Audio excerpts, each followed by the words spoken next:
মাত্র একদিন আগে শুভমান গিলের নেতৃত্বে ইন্ডিয়া প্রথমবারের মতো বার্মিংহামের এজবাস্টনে টেস্ট ম্যাচ জিতেছে। যেটা রোহিত শর্মা, বিরাট কোহলিরা থাকা অবস্থায় হয়নি, সেই ঘটনাটা ঘটিয়েছেন শুভমান গিল একেবারে ইয়াং একটা সাইড নিয়ে। এখন প্রশ্ন হলো, মেহেদী হাসান মিরাজ ঠিক একই রকম ভাবে সাকিব, তামিম, মুশফিক মাহমুদুল্লাহদের ছাড়াই শ্রীলঙ্কার মাটিতে প্রথমবার ওয়ানডে সিরিজ জিততে পারবে কিনা। এখন পর্যন্ত শ্রীলঙ্কা এবং বাংলাদেশ তারা 10টা বাইল্যাটারাল ওয়ানডে সিরিজে মুখোমুখি হয়েছে, যার ভেতরে 6টা জিতেছে শ্রীলঙ্কা, বাংলাদেশ 2টো জিতেছে।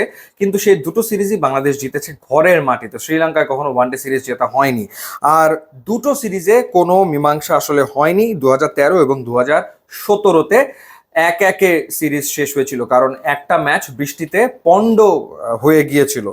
তো এবার বাংলাদেশের সামনে কিন্তু ডেফিনেটলি দারুণ একটা সুযোগ রয়েছে সিরিজ জেতার। 2019-এ বাংলাদেশ যখন সবশেষ শ্রীলঙ্কায় বাইল্যাটারাল ওয়ানডে সিরিজ খেলতে গিয়েছিল, তখন কিন্তু 3-0-তে হোয়াইট ওয়াশ হয়েছিল।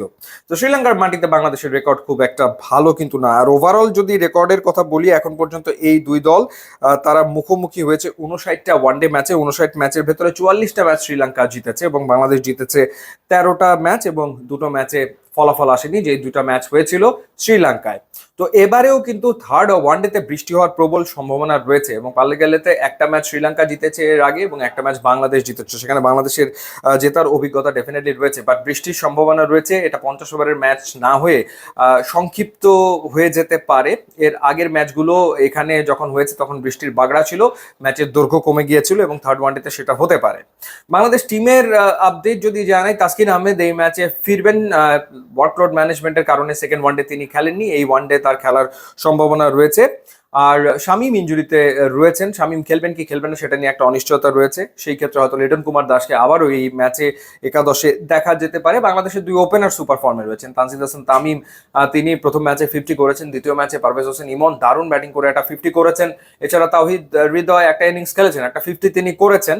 সো রানের ভেতরে তারা আছেন, যদিও শ্রীলঙ্কার বোলাররা তারা প্রত্যেকটা ওয়ানডেতে বাংলাদেশি ব্যাটারদের উপরে চাপ তৈরি করেছে, স্পেশালি স্পিনাররা, স্পেশালি ওয়ানিন্দু হাসাঙ্গা এবং থিকসানা। সুতরাং তারা ডেফিনেটলি আরও একবার চ্যালেঞ্জ করবেন বাংলাদেশের ব্যাটারদের, কোনো সন্দেহের ব্যাপারে নাই।